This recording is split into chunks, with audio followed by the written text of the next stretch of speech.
Welcome to another episode of Growth Hacker TV. I'm Bronson Taylor, and today I have Brad Flora with us. Brad, thanks for coming on the program. Hello, thanks for having me. Absolutely. So Brad, let's learn a little bit about you, and then we'll jump into your company a little bit. So what is your background? How did you end up being the CEO of a tech company? So I actually started my career as a journalist. Okay. I went to journalism school at Northwestern University, their Medill School of Journalism. I studied multimedia reporting. I covered murder and crime and all that stuff in the south suburbs of Chicago. Yeah. And as I was doing that, though, I was really in love with the web and with the opportunity to publish and to tell stories and to connect communities together through the internet. And so while I was reporting for my classes and doing freelance work, I was always building stuff on the side online. And when I finished school, I decided I was going to start the first local social news website for a city. And so I built a website called Windy Citizen, which was kind of like Dig or Reddit, but just for people in Chicago, a place where the Chicago community, people who followed local news, could gather, connect, share, and vote up their favorite local stories and have kind of a local water cooler. So I worked on that for a few years. Had a lot of fun. It was all bootstrapped. It was pretty tough, living hand to mouth for a long time. But we were able to build up to about 20,000 registered users and about 150,000 uniques a month. Wow, that's a lot considering you just focused on one city. Yeah. So there's a lot of interest, and this was all there's a lot going on in Chicago during this time with Obama being elected and him having his house in Hyde Park, and there was the attempt to get the Olympics in Chicago. So there's always something interesting happening during this time. But the challenge was I could build this great, passionate, focused local audience, but turning that into money was a real challenge.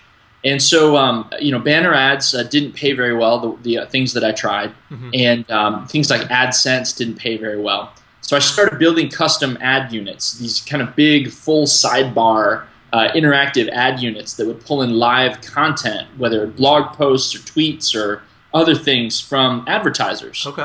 Today we call this native advertising, and it's a big deal. But 3 or 4 years ago, it was kind of just a weird thing. Working on that, some folks thought that there was some promise there, and they gave me a little funding, the Knight Foundation, to start our first product, Now Spots, which was a dynamic ad maker. And so I kind of put Windy Citizen on hold and jumped over to working on that ad product, which later, along the way, transformed into what we're doing now at Perfect Audience. All right, so tell us, what is Perfect Audience? You kind of told us how you got there. What is Perfect Audience? Perfect Audience is the easiest way for a marketer to retarget their lost customers on Facebook or the web so they can get more sales and conversions. So it's web-based software that anyone can sign up for. We give you a JavaScript tag that you put on your website that places a completely anonymous cookie in the browser of people who visit your landing page or your online store or your website. And as you cookie folks, you are then able to use our tools to create ad campaigns that serve ads to those people, the people who visited your website, when they're on Facebook or when they're across a big old network of websites that we connect with that run banner ads. So it's called retargeting. It's a self-service retargeting platform, and we make it easier than ever for advertisers to get access to these sorts of tools so they can bring back these customers and build and grow their business. Yeah, that sounds great. Let me ask you, how granular can you go with the logic? Is there any kind of parameters, or is it just they've been on your site, they're going to see an ad on Facebook, or is there more to it than that? Can you get granular with it? Sure. So one of the things that we thought was pretty important was giving our advertisers a way to be precise with that's what I'm getting at. Yeah. So the basic way to capture people is just based on what pages they visit. So you can specify that anyone that visits pages that have a certain word in the URL, add them to a cookie segment. But then we also let you do that with the query string. So, for instance, if you send someone to your website from an AdWords campaign, you might capture those people and put them all in one segment. Maybe you want to show some special ads to those people, or maybe you want to exclude them and not show them ads because you already paid money to send them to your site to begin with. Either way, we make that easy. We also have built the first JavaScript API for cookieing people based on actions that they take on the page. Okay, so give me an example of that. Yeah, so let's say you got an online store, and anytime one of your customers finds an item that they like, let's say they drag it up to their shopping cart, or they click a button to add it to their cart. But maybe they're not actually visiting the cart. They're just taking some kind of action when they're in your app. You can use our JavaScript API to listen for that event when it happens, and then cookie the person.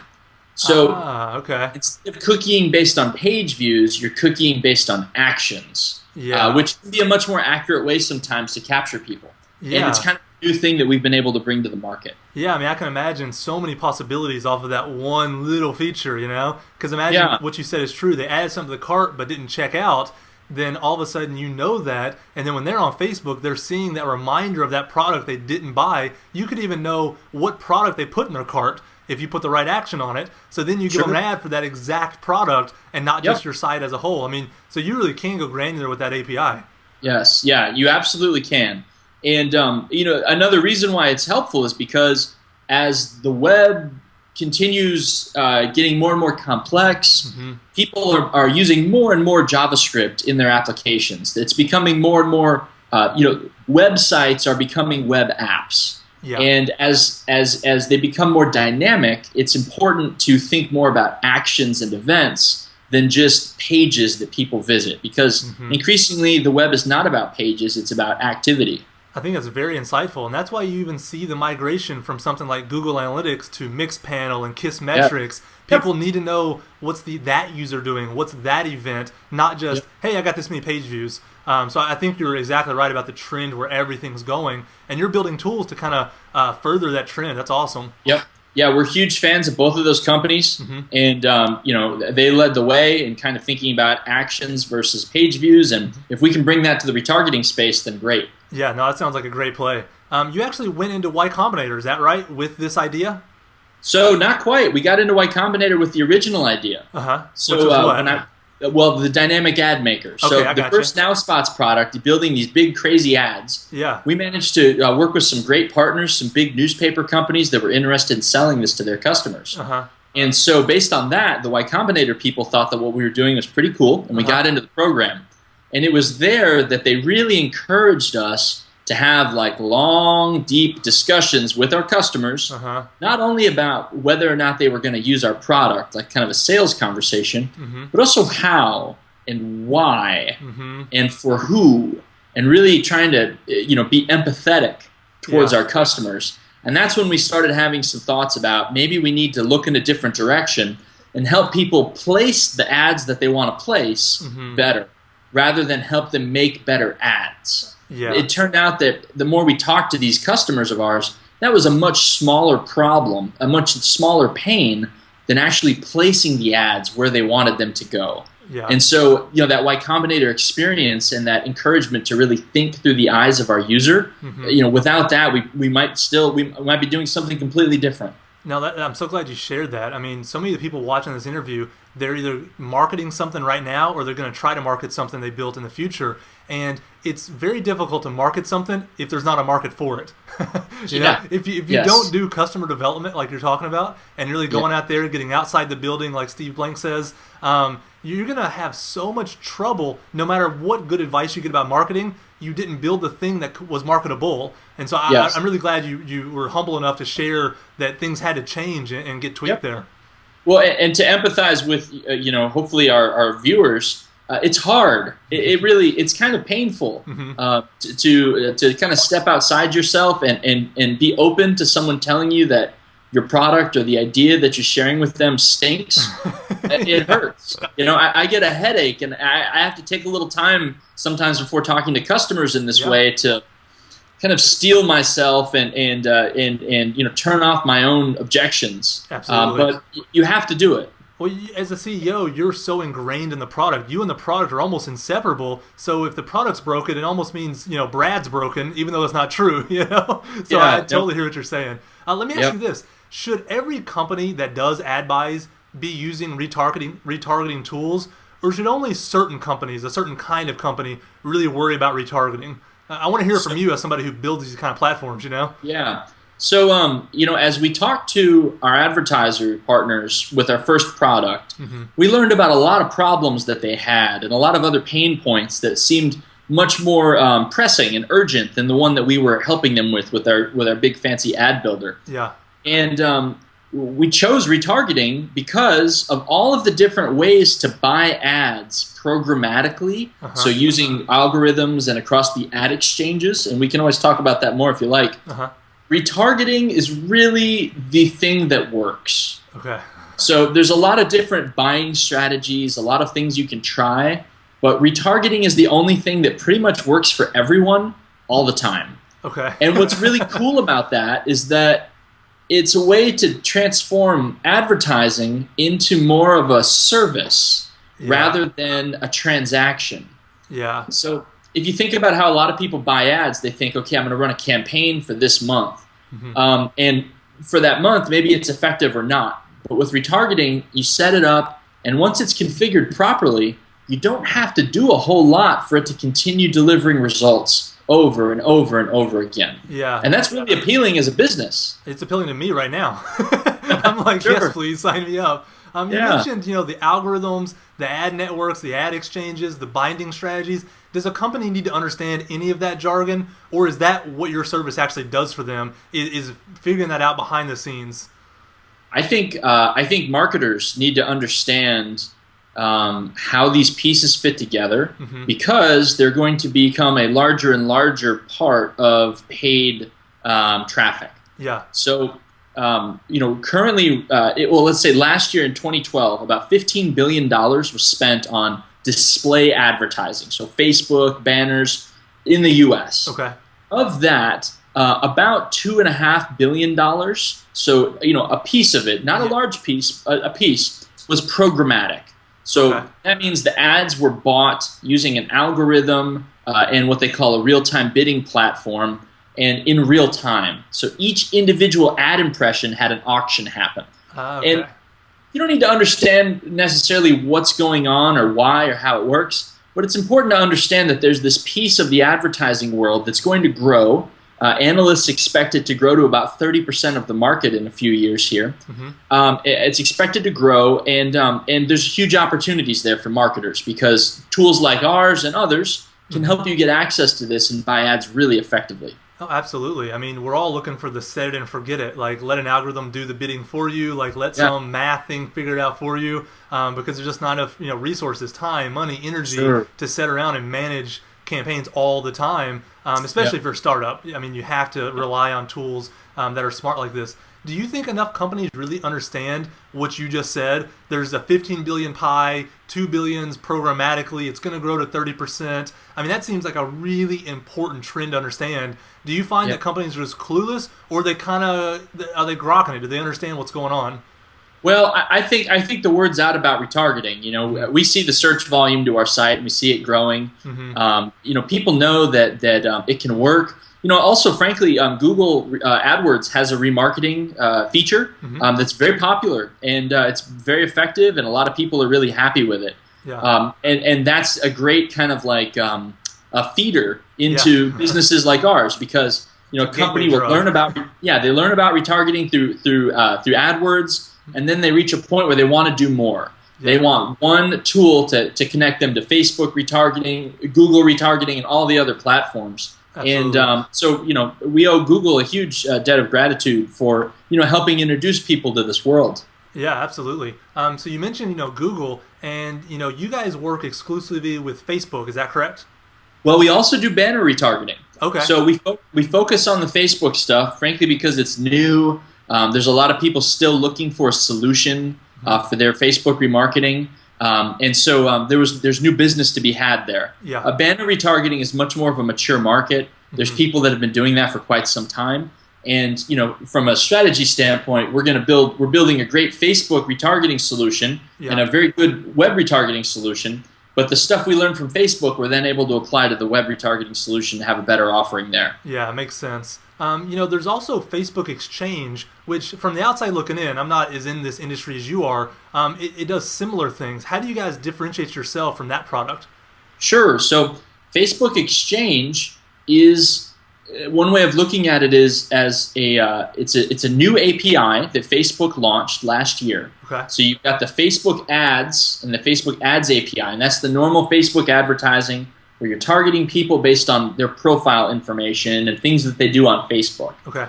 Facebook Exchange is another API, and there's actually no way to interact with it on Facebook. And that's the API that companies like ours talk to. So that's like, it's actually we buy through the Facebook Exchange. Okay. That's like the retargeting API for Facebook. Yeah. And so while Facebook API is all about profile data and data on Facebook for targeting, Facebook Exchange is about cookie data and targeting based on data from off Facebook. Okay. So why would somebody come to you, and can somebody go straight to Facebook Exchange, or is it not even a consumer product? They have to go through a company that taps into that API. Okay. Exactly. I got you. So you're actually bridging the gap between the consumer and this powerful API that Facebook has enabled. Makes a lot of sense. All right, so let's talk a little bit about the growth of some of the companies that use Perfect Audience. I'll give you a chance to brag a little bit, all right? Yeah, sure. So go ahead. We've got well over 2,000 customers at this point. Wow. And these are folks that range from big national brands that you've heard of to the agencies that serve them. We've got a lot of fast-growing companies that are hoping to reach those heights in a few years. And then a lot of small businesses as well and the agencies that serve them. So, for example, a few weeks ago, we had, I think, CharlotteGarageDoorGuys.com sign up for Perfect Audience. And sure enough, they fix garage doors in Charlotte. Yeah. That's their business. And they've got people visiting their website to learn more about their services and offerings, and they want to bring those people back. And so Perfect Audience gives them an easy way to do it. Yeah. Meanwhile, we've got sites like BarkBox, which is a subscription box for pet owners. And you can get every month a new set of things to share with your pet.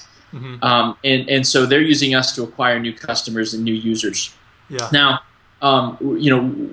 every customer measures the effectiveness of their campaigns a little differently.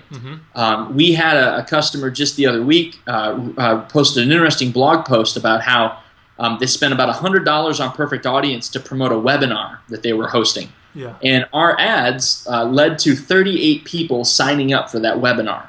And so from this advertiser's point of view, that was really good ROI. Sure. Now, for someone else, it really depends on the offer, depends on the product. Maybe 38 people is not a lot. In this case, they were very happy with 38 new engaged people that they could speak to during their webinar. Yeah. We have folks on the e-commerce side who are usually getting anywhere from $5 to $10 in sales for every dollar that they spend with us. That's incredible ROI. I mean, that's, they're pretty happy about it, absolutely. I bet they are. Yeah. And with a lot of our software as a service products, people that are trying to get users to sign up for offers, we see similar ratios as well. Yeah, no, that's great. Thanks for sharing some of that with us. And like you said, it really depends on the company as to whether they'll find it valuable, because their lifetime value of a customer could be, who knows? I mean, it may be $100, it may be 50 cents. So it really depends on the metrics of their business as to whether it's going to fit. But that being said, I mean, it almost seems like you can't lose doing this. I mean, you're going to have different kind of ROIs for different companies. I mean, can you imagine any company really not succeeding with retargeting if they're already doing some kind of ad buy?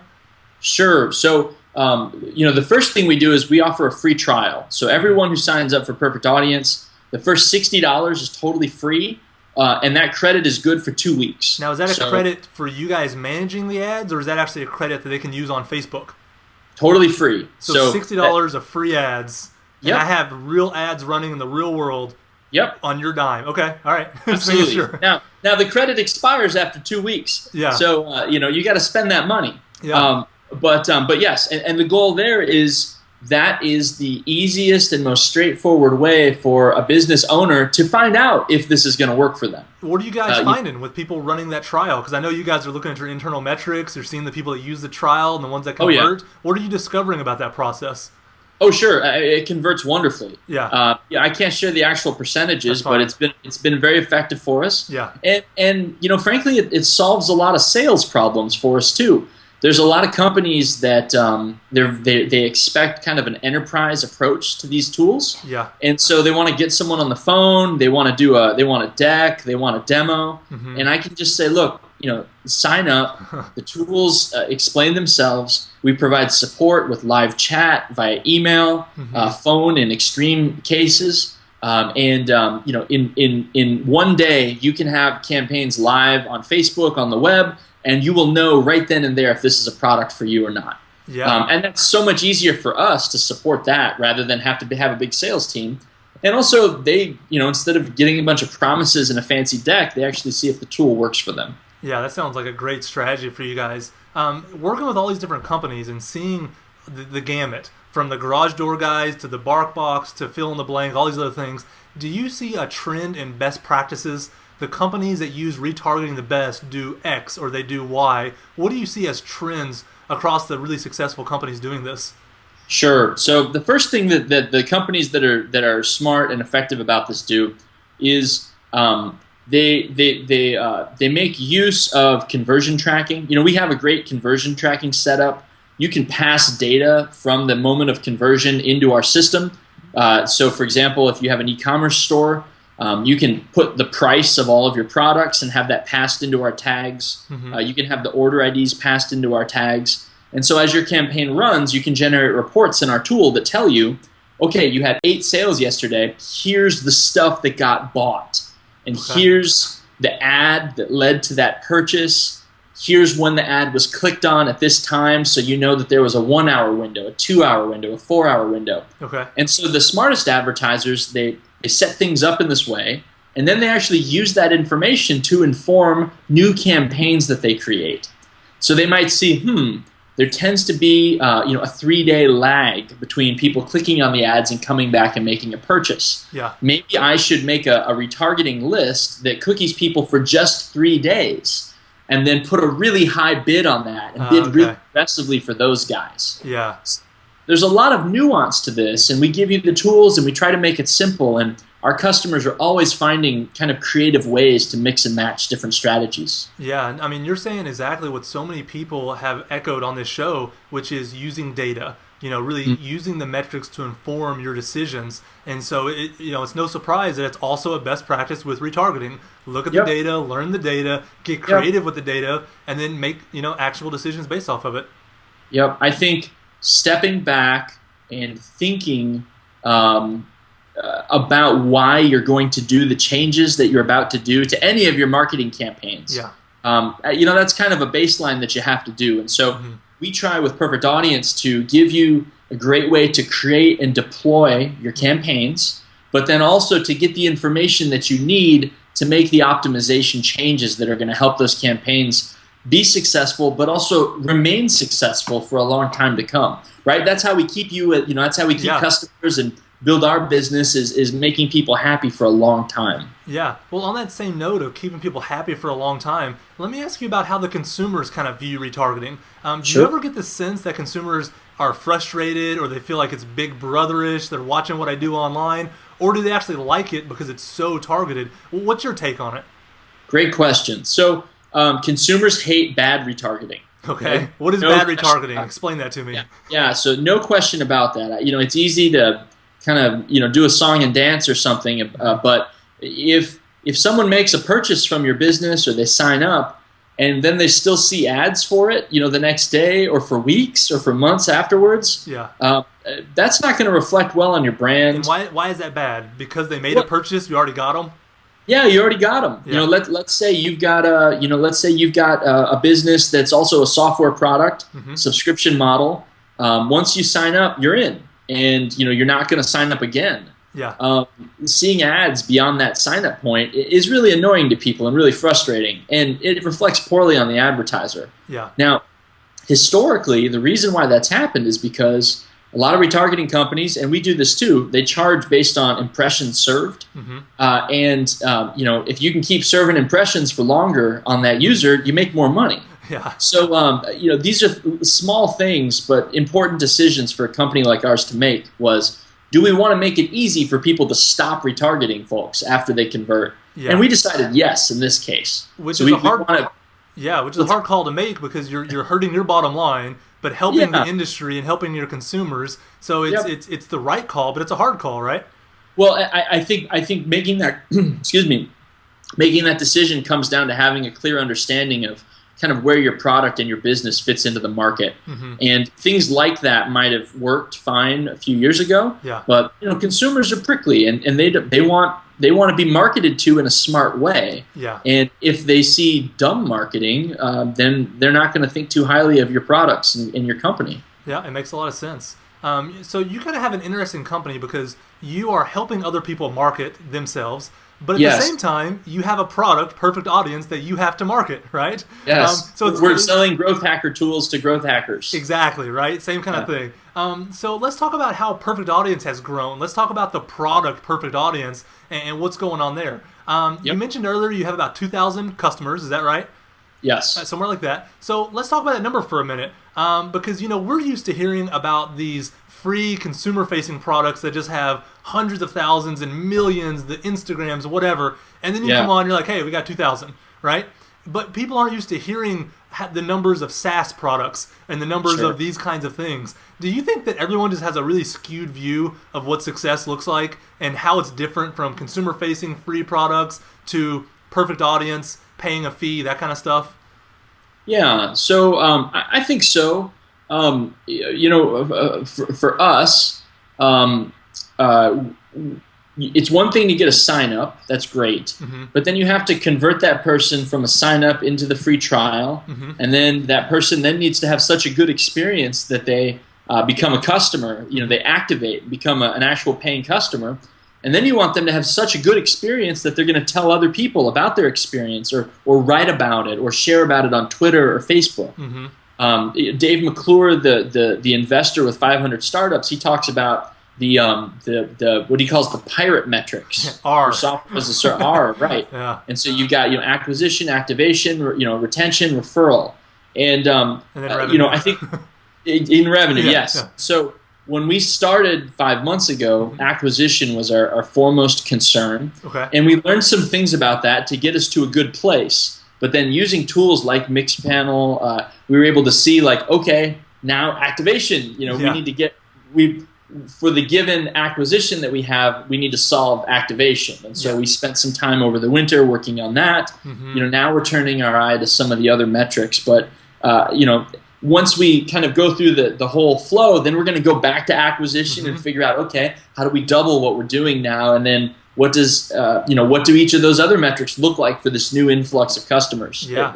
That's kind of the approach that we've taken. No, it's absolutely. And it's people don't realize that all funnels are difficult to some degree. You're losing at every stage in the funnel. You're losing users. Those kind of things. But when any part of your funnel includes pulling out a credit card, that's really difficult. I mean, that is a hard funnel to work with, and so you just can't compare, the Instagrams to the Perfect Audience in terms of the way the funnels look. And I just want to say that, just to kind of get on my own soapbox for a second, that SaaS is, or not SaaS, but just anything you're charging for, it's different. It's just a different beast. It's a different animal, and it's going to take a different mindset to kind of really attack it. So yeah, I'm glad you shared those things you did. What channels are working best for you guys in terms of growing? You talked about how you're focusing on the the acquisition and the activation. What channels are you guys using to actually bring in the users? Yes, so we're doing some of the normal stuff. We're running some AdWords campaigns to bring in customers there. We're making heavy use of our own tools. Obviously, we're retargeting. I hope so. We're and some clever ways. I think we've found some kind of an attention pattern. Of once someone signs up, but they haven't yet started a free trial, we can show them some more urgent language to kind of encourage them to come back and give it a try. So we've seen great success with our own tools, which frankly feels really good. I'm sure. So that's been great. Another thing that we've been doing is kind of going back to my journalism background. We've got a writer, a professional reporter that we work with, and she goes and she will interview a customer, or sometimes even not a customer, a business we just admire, about how they are solving some of their marketing problems, or usually just one. So it's like a little mini case study, and we'll post that on our blog and do some content marketing in that way. And then once we get one of those, we get it posted up on sites like Hacker News and on Twitter and Facebook. And our goal is, we know we're a new company, we know we have a new product. It's really important for us to show people that we're not going anywhere, and we're here to create value and add to the conversation and be hopefully a useful player in the marketing world. And so that's been really helpful too, because the initial rush of traffic to one of those stories might get us a handful of customers, but that adds up over time. The referrals back from the blog posts and people checking it out, and we have some of these stories that months later they're still being discovered through organic search and then tweeted out, because it's very much evergreen content. So some content marketing, retargeting, some standard ad channels. And we've got some other fun things we're getting ready to test out maybe in a month or two. But so far it's been pretty vanilla. Just getting them into the free trial, trying to make sure our landing page is optimized and fast, and seeing results from that. Well, it's interesting. So much of what I see on this program is plain vanilla. I mean, you have on people that you're expecting them doing something behind the scenes that's so complicated, and really it's just, hey, it's a good strategy executed well, and that's that. That's a lot of growth hacking. You said you're going to try some new channels in the coming months. Obviously, you don't know if they're going to work yet, but what are you going to try? What are some of the things on your horizon that you're interested in looking into? Sure. We'd love to get a referral program put together for our customers. We get asked about that a lot, and we've kind of held off on that until we had a better understanding of what incentives would actually drive people to use our app. And so we've been working on that. We're hoping to get something like that out the door here pretty soon. Any other way that we can help incentivize things. We're running a test right now where, when a customer signs up for our app, there's a 1 day kind of wait while we connect their new account to all the ad networks. Now, it's a bit of a manual process. There's some stuff we do behind the scenes with our operations team. But if someone, we just, as an experiment this week, we added a little link where you can click it, refer a couple other marketers that who might be interested in our service, and we'll bump you to the head of the line as we're doing the. All right. And we just thought, let's try it out and see what happens. But we had people referring people and sending out invites, and this may be something that we actually write the software to and get included into the experience. Yeah, no, I'm so glad I asked that question now, because that's a clever little thing you're going to try there, and hopefully it'll work. We found a pain point. A lot of people were complaining about having to wait to get set up, and we understand. See, it's frustrating. Hacking your own pain points within your own product and providing a solution that markets yourself. That's the way to do it. That's great. Has there been anything about the marketing of Perfect Audience that surprised you? Because I'm sure in your mind you knew the kinds of people that would love it, the kinds of ways you would market, the way they would, come in and use it. Has there been anything surprising about that process that you weren't really expecting, or has it been exactly as you thought? No, it's nothing. I mean, we try not to think too far ahead. The way we built the product was to try to make it simple and easy to use for smaller advertisers. There's a whole world out there of extremely well-funded companies with big sales teams with a lot of deep enterprise experience engaged in very long-term enterprise sales conversations with big agencies and companies. I won't lie, that's terrifying. It sounds terrifying just hearing it. That's a whole world out there. And so, we built our tool for a different kind of marketer, for someone, whether it's a large company that has hired their own kind of technical marketing, their own growth hackers, and those people want to use tools rather than hire services and service providers. So that's kind of the kind of marketer that we want to work with.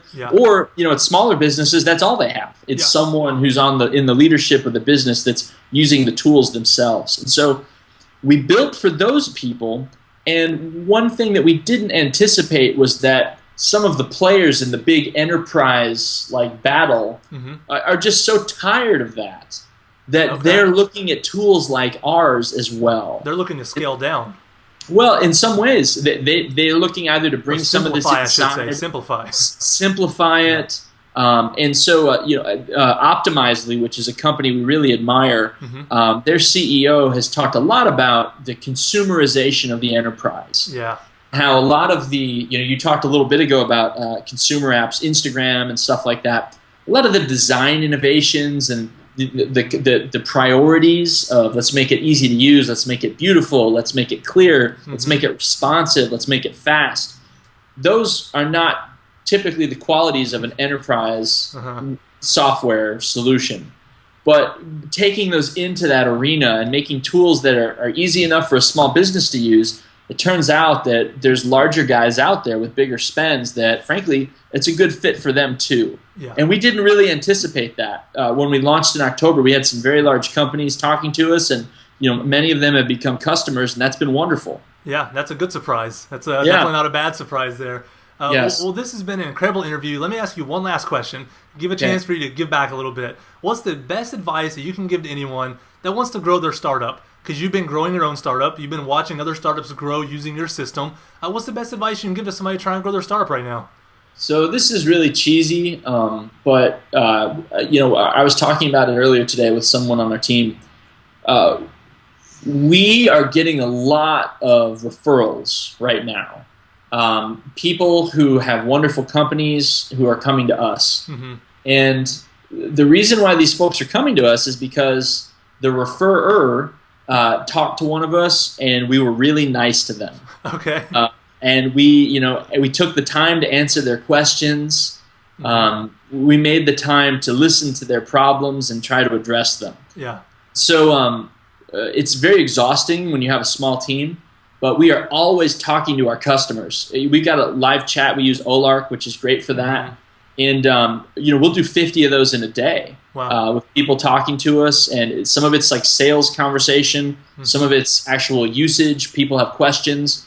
And it's really tiring, and it's a huge time suck sometimes, but we learn a lot, and people know that there's an actual human intelligence behind this product that they're using, and that then gives them the confidence to make an investment in our tools of their financial capital, so spending money with us, and their social capital, which is telling their friends about us and recommending us as a tool that they should look at. Yeah. So, I don't know how well it's going to scale, and it's something that I worry about a lot as we grow. But being able to just touch and have a contact with as many members of our customer community as possible has been so helpful to us. Yeah. So it's very easy to kind of hide behind your software and email addresses and things like that, but talking to your customers as often as you can is valuable. To quote Paul Graham, the Y Combinator founder, there's only two things that matter during Y Combinator: is writing code and talking to users. Those are the only two things. If he talks to you and you give him an update on how your startup's going, and you didn't talk about the code that you wrote that week or conversations you had with your users, in his mind, you didn't really do anything. Okay. So from a marketing standpoint, your job is to talk to those users, and the more conversations you can engage in, the more you'll learn and the better off you'll be. Yeah, that's such great advice. This whole interview has been so actionable, so transparent. You're a nice guy, so it's understandable why being nice works for your company. And you know what? I think it's going to scale just fine for you, because with you at the helm, you're going to pass it down, and it's going to be your culture. It's just being nice. So thank you so much for being on the program, Brad. All right. Thank you very much.